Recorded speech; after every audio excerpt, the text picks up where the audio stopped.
Okay, now we're recording. Probably just as well. That was a prolonged, protracted example that I think you get. So anyway, so here we've got now all of these folks. I'm more concerned about my kids. My kids are okay. My grandkids are okay. So I'm more concerned now with the immediate thing impacting me in my immediate environment. But should we, as a larger institution, have responsibility for those who are experiencing a disaster to that degree? Should we? That's your. I'm sorry, Dr. Savage, can you repeat that question again? Should we, as citizens of the United States, all governed by the same federal government, should we have a responsibility for persons in Fultondale who have now experienced this homelessness and chaos? I feel like we should. Okay. I think if we're in a position to help anyone, that we should help. I think I kind of disagree. Okay. And the reason why I say that, because you saying it's somewhere else, and I'm thinking there's so many homeless people right here in Monroe, and it upsets me. Like, even when the United States like help a lot of people overseas and stuff, we got so many homeless people right here sleeping under the bridge. I feel like, where about the people that's at home, the United States, that ain't got what they need, or you know, local people that ain't got? And we always trying to help people that's way somewhere else, and your own people not help. So I don't agree. I think the thing is, we should help everybody. Just because I'm saying that we should help the other people who aren't here, I'm not, that doesn't negate from the fact that people here need help. But if we have the resources, and we do, it's not like we tell our homeless, now we could do more, don't get me wrong. I think when people say, well, we're not doing nothing for the homeless people here, that's not true.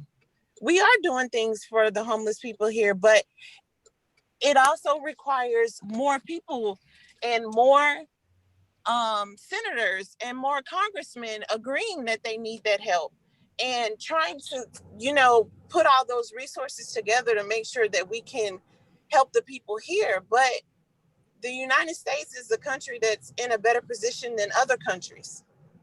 And I agree. I think that if we were more willing to look at the bigger picture as a government, as the people, that it would trickle down. Like Renata, correct, Monroe, and seeing the homeless population is devastating, and what happens right here in our community. But when stuff like that's happening in other communities, if it started up here, then it would be in Monroe, it would be in Alabama, it would be Georgia, it would be everywhere. Whereas, like Tamara said, senators, people in power are not looking at that as a real issue and saying, and like she said, yeah, we should be able to help other people. But if we focus our resources on the people here, then maybe we wouldn't have as many, and maybe we wouldn't be in a position. Like, get our people out of it, then try to help other people. And the thing is, like, that's just kind of one of the things. I know I probably look at a whole lot different, but I didn't like Trump, but him building that wall, I wasn't against it. And it was just more like, I'm serious. You're probably laughing, but I'm serious. Like, I'm just more like, it'll give us more jobs. I'm not sorry. I didn't mean to laugh in a disrespectful way at all. I'm laughing. Oh, no. I'm just like shocked that that's your stand. I wasn't like thinking that and looking at it that way, but I'm just thinking, like, if it wasn't so many, then it could be more jobs. It's so many people here that don't have jobs, that we see there's jobs just homeless, and people don't even give it to people like that because they can let other people come and work for so low and knock all the American people out of the jobs.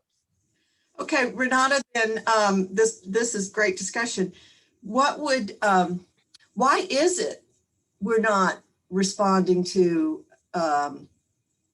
local poverty and local issues, kids that are, you know, declining in school? That was also on the news the other day, that we're now like we've dropped a ridiculous level of achievement among reading in Louisiana students, third year in a row, which is not a surprise from last year to now with COVID. Why does we can't respond to that? I feel like it's not just like, you can't blame it all on like the teachers and the staff of the school. You have to put in work at home also. A lot of And that's kids where it starts. A lot of kids are staying home for school, and parents aren't like making them do their work. Like it starts at home. Mm-hmm. You have to put in True. work at home. I totally agree. At home I also. I just think the home is a horrible idea. Like, I feel like parents have so much going on at home, they can't even really focus on, what they kid doing. They just sitting them there and doing. I hate it. And I think everybody that I'm around that got kids, I'd be like, just see your kids, just put them on a mask. I mean, I know it's going around, but I feel like God ain't gonna take us to his high time. That's how I feel about coming to school. I think those are all about going really to good work. examples of what you talk about, Dr. Savage, about like the macro and how it's affecting us, like with the schools and your kids being at home.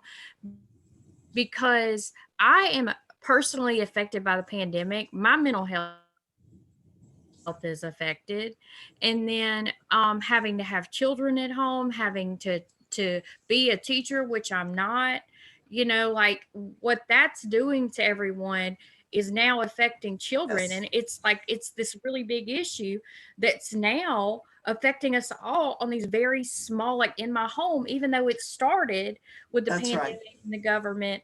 So I don't know what the answers are about how to fix it, but I know it's a very big issue that if I'm affected by, then Renata's affected by, and all these other people are affected by. Like, it's happening, and we all need to be super aware of that. Right. So Jay, and Dr. Savage, going back to what you said about how we as citizens of America should help people like in different states who need us in those kind of times. I think that it's going to be an incredibly difficult task for some people, because just think of COVID-19, like how people are treating that, you know what I mean? Yes. Like, not enough people are putting in the effort to think about other people and be empathetic towards that. And I just think it's going to be incredibly hard to get the majority to be like, yeah, we need to help these people in need right now. I agree. But yet, as American culture, go ahead. That was it for now. Oh, okay. Okay.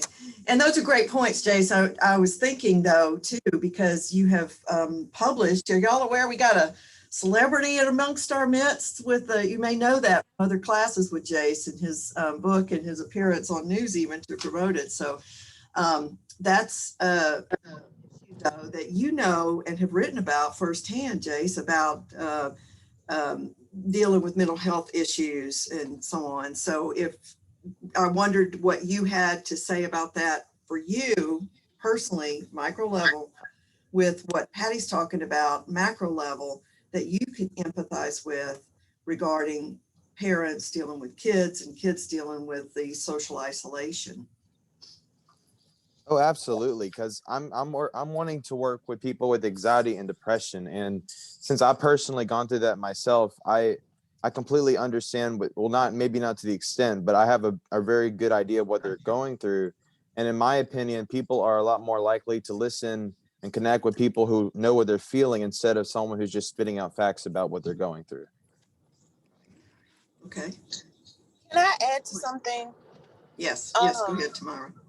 When you were talking about how students and parents are struggling, and Jace, like, I agree with you about how it's going to be hard to get, people to, the majority of people to agree. And I just kind of feel like as social workers, we're all built, like, if you aren't in for the task, like, it's definitely not going to be easy. And I'm not saying you're saying, oh, if it's not easy, then we shouldn't do it. But I just feel like children in Louisiana and teachers have struggled before the pandemic. Louisiana is one of the lowest states for, graduating rates. Right. So I feel like, the pandemic Yeah, it made it worse. But the issues, homelessness, children struggling with academics, this has gone on in the state of Louisiana since the beginning of the state of Louisiana. And so our issues about helping other people in other states and everything that we're discussing is the stuff that has been going on. We've been sending money to foreign countries since the beginning of time, but I think now recently, when everybody was concerned about stimulus checks, they were like, well, we're sending money to foreign countries, but nobody's worried about us here. We've been doing it. We've been sending foreign aid. That's true. So, Yeah. that's something that's always been in our budget. That's Our right. budget isn't in the trillions because we're just spending money on people here. No, foreign aid has been something that we've always done. So I guess I'm seeing things from a liberal standpoint, but I just think that, again, we have deficits in our budget and all that type of stuff. But I feel like at the end of the day, we're still in a better position. We help our people here, the American people here. But if we can help others as social workers, why would we be like, nah, we're going to focus on people here. We should focus on all people. That's just my stance. And going back to mental health and what you said about helping all people, we really got to be aware that COVID-19 has skyrocketed people's mental health issues with like anxiety or depression, like isolation, the feeling of whether you or your grandparents are going to live through this whole thing. Like, it's just extremely stressful. And I truly think this is like a huge impact on the world right now, honestly. Oh, yes. Okay, I totally agree with you on that. Okay, so some good discussion here and a good opportunity to bring in a theory that we need to know about, and that is structural functionalism. Are y'all familiar with that? Okay, well then you know that structural functionalism is a theory that has among its tenets that societies and institutions within them will from time to time challenge the status quo, challenge the structures of the institutions that surround them and that they live within. And remember, institutions can be as, let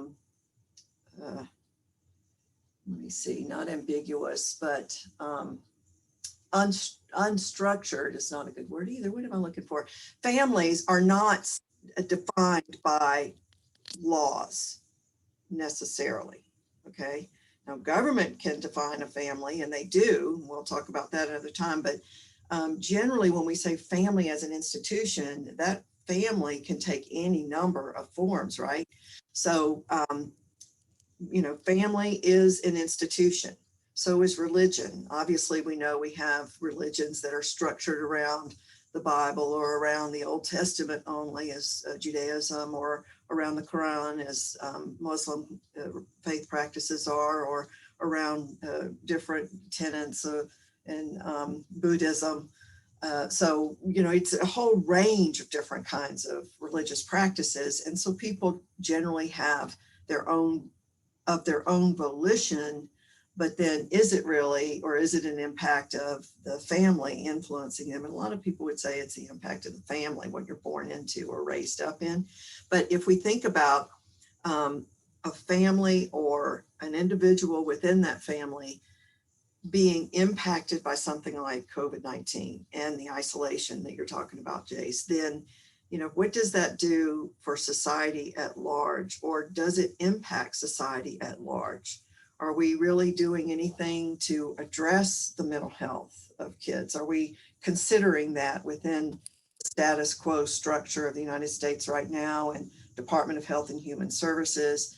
Are they doing anything? Have they done anything since the onset of COVID and the isolation that came with it, that's really trying to maintain structure that gives security, actually, and some measure of safety to the general public?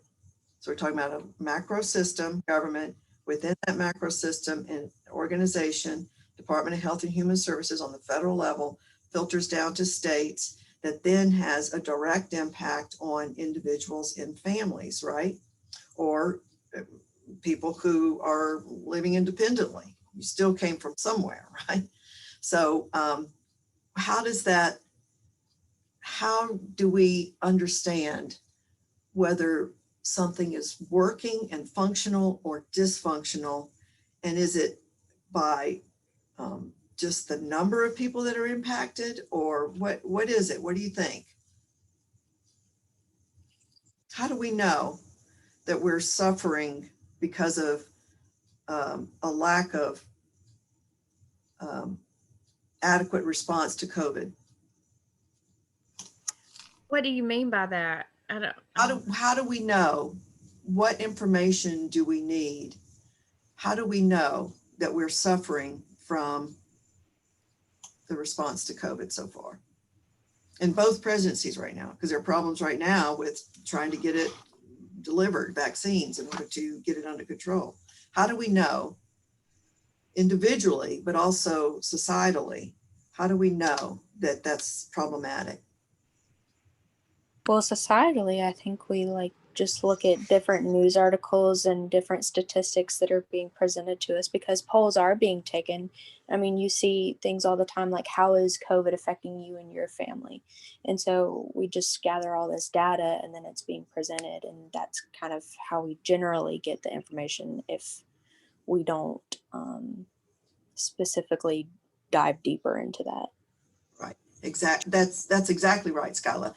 And then I would suggest that Patty, giving her personal example, and Renata talking about her feelings with regard to children being home, is how you individually know it. But then when you begin to see this other information, the data that Skyla's talking about, begins to build a meso and then macro response. And if you throw on top of that things that cause friction because of perceptions about who won an election or not, then you end up with vulnerabilities. Those vulnerabilities among the populace, the larger group of people, sometimes are not easily pinned down.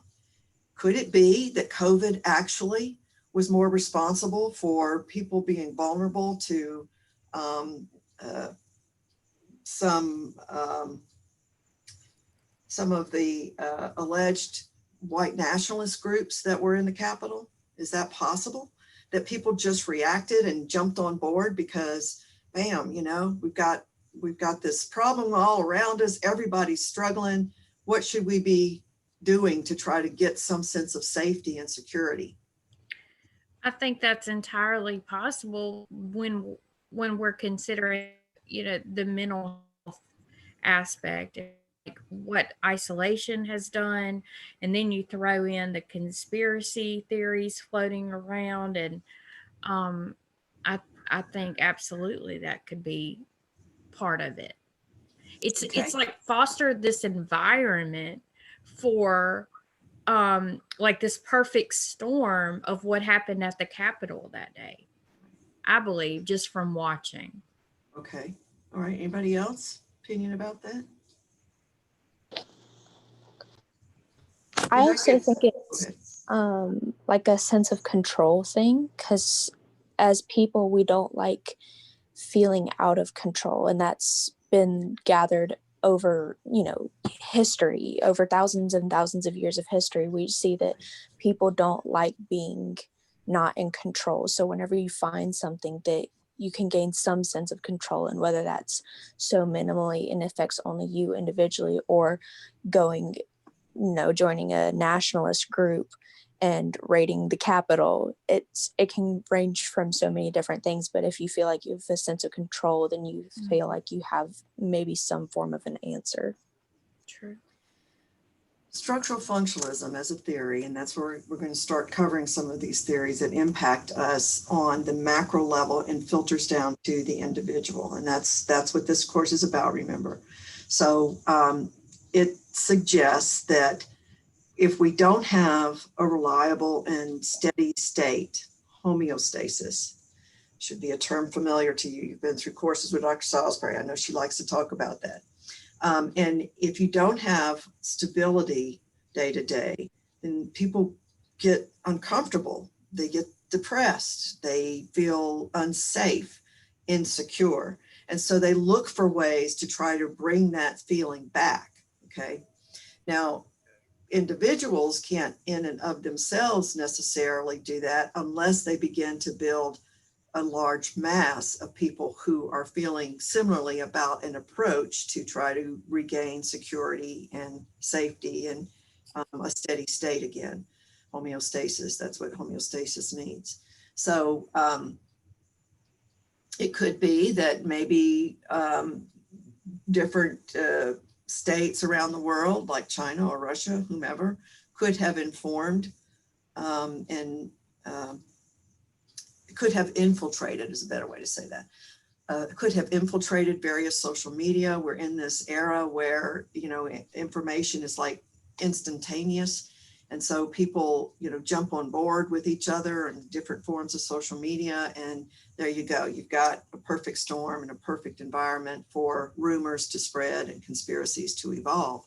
So what happens, though, is that structural functionalism, as one of its primary tenets, that if we look at just the issues of conflicts, that social change happens generally because of conflicts that erupt from time to time in a society that seems stable, but is not actually meeting things as they arise, like a crisis of COVID, or filtering down to what we started out with, the crisis of the tornado in Fultondale, Alabama, that was reported as Birmingham, right?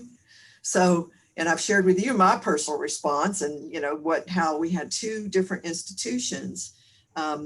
Communication, my husband and I weren't accessible to that because we had turned it off based on the influence of the conflict that's going on and the attempts that are occurring, you might say, within the federal government and then filtering down to states to try to restore order. By the way, are y'all aware of what kinds of things are occurring to try to restore order? Institutions in the United States, and it can be in our own state, are now mobilized, actively mobilized, in order to try to bring about safety, security, and other feelings of stability in society. Tamara, were you going to say something? But I was thinking more of along the lines of the executive orders the president has signed recently, as far as like things to promote safety. I was thinking more, maybe not necessarily safety, but more along the lines of like yesterday he signed an executive order to have the Department of Justice to stop having contract with private prisons. So that was one of the things I was thinking about. I was just more so thinking about the president's executive orders. Okay, well, excellent place to start, because, you know, I've been kind of watching those too. Like I told my class yesterday, oh, y'all young, but you know what, you're gonna hit my age eventually, and you're gonna end up being just like your grandparents and your parents, and you're gonna be watching a lot of news too. So it's gonna happen. I'm just telling you, be aware. I never thought it would either, but here I am. So I'm watching a lot of that stuff too, and aware of the executive order. So the institutions that are at play within that executive order, let's just take that apart, break that down.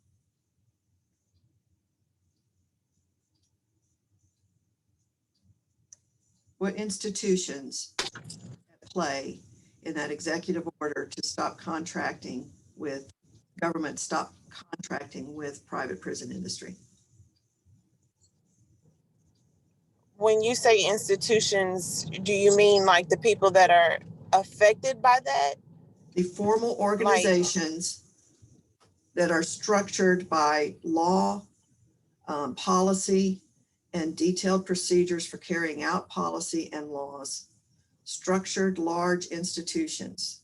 Institutions are large groups, organizations of people that are structured and have laws and rules and procedures.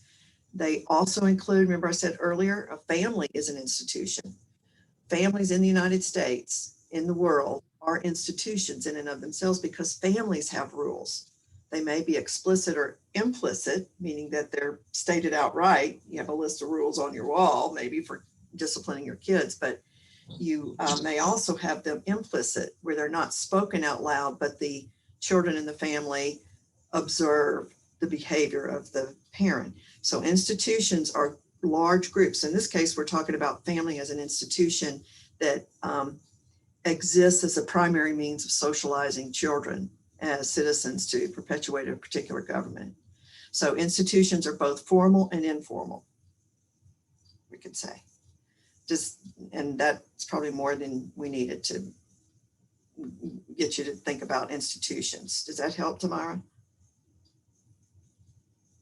I think so. Okay. Because how I wanted to answer that was that for that particular executive order, what I was thinking about was the Department of Justice. I was seeing that as an institution. Yes, and that is absolutely a formal institution and one that I'm thinking of as well. That institution is one. What else? So citizens who are, because, you know, private prisons are very corrupt. And, you know, because they make money, you know, they can, the labor that the prisoners, you know, they get charged like what, maybe like 5 cents or something like insane like that. And they make things and those private prisons sell them and, you know, make way more than that. So I think just citizens who are getting thrown into those private prisons who may not necessarily have even committed those crimes, you know, so I would think about, I mean, that's one of the things, I guess, how I want it to fit. Maybe it doesn't fit as an institution, but, you know. It does, absolutely. It was particularly African Americans make up a huge amount of people who are incarcerated. So that will also help with, you know, losing that contract, losing the Department of Justice. That's a huge contract. That sure is.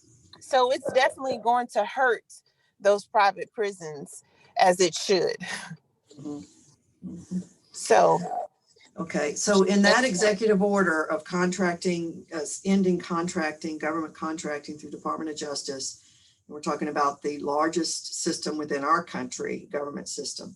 So macro level. So when we think about that, we have institutions like the federal government at large, meaning Congress and the executive branch, in this case, specifically the executive branch. We have the Department of Justice, which is still part of the federal government, but now we also have economy, the economic base of the United States, or the economy of the United States is also an institution. It's the financial institution, right? And so now we've got 3 different institutions involved.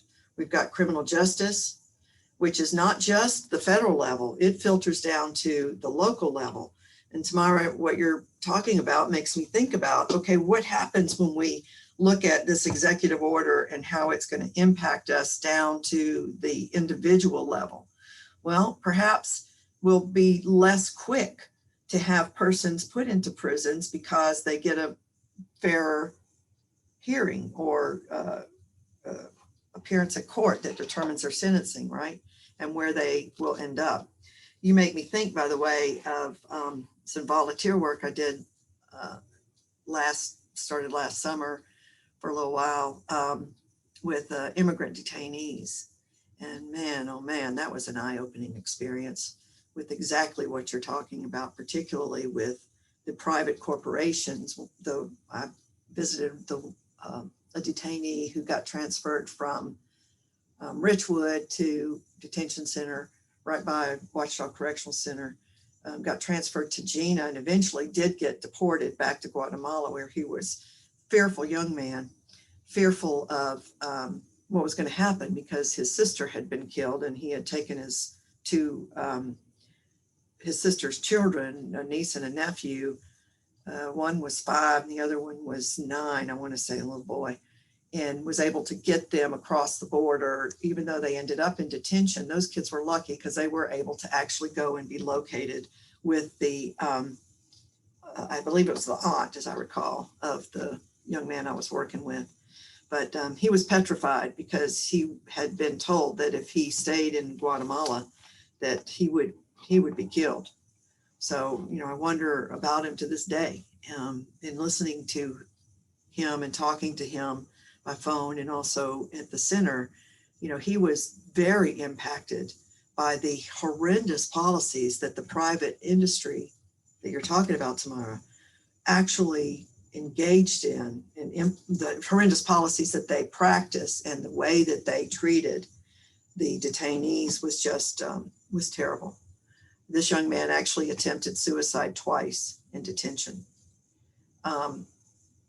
It was just a heartbreaking experience. So that in that instance, again, we're still talking about government response and the detention of immigrants crossing the border illegally, that they end up getting put into detention centers and separated from families. And, so who knows if it'll help that situation, but you just made me think about that. But back to your example, Tamara, if we consider the institutions that are involved, we have multiple institutions, government itself, within government, criminal justice, which involves the private industry. So now we're talking about financial institution, and we're talking about the family as institution, right? So his being the detainee, for example, was unable to talk regularly with his relatives and the niece and nephew that he was able to, get placed with his family in California. So we can see then how that larger system filtered down to impact that particular young man and his family, right? So back to, and we'll wrap up on that because I told y'all we were going to have a short class, and here we are. Wow. Just back to the example of today, we've introduced just a couple of tenets of structural functionalism. I just want to end up on this, that when we have imbalance, whether it's imbalance, like I started out talking about between me and my husband being mad about the conspiracies and all this stuff, resolving that, we were able to hopefully on the micro level between us move to a happier place, which we managed to do by the grace of God. Thank you, Lord. Anyhow, so, but that then impacted our awareness of what was going on with this tornado, right? And then we ended up talking about how we have a response to that. Should it be national or should it be individual, just locally for them? And really it's both. As a country, as a citizenry in the United States, we are a very generous people, and I agree with that. Lots of sociologists, political scientists have observed that about us, that no matter what, we are pretty generous people. Our hearts go out to folks who suffer. So we will have a national response to the folks in Fultondale, Alabama. But then what happens when we don't have attention, the lack of access to awareness of what's around us, either by our other institutions we're involved with, churches, our families, communication, local government, all the way up to federal, making us aware of what's in our own communities, like Renata's talking about. Why is it we can't sustain that emphasis on those issues in order to resolve them?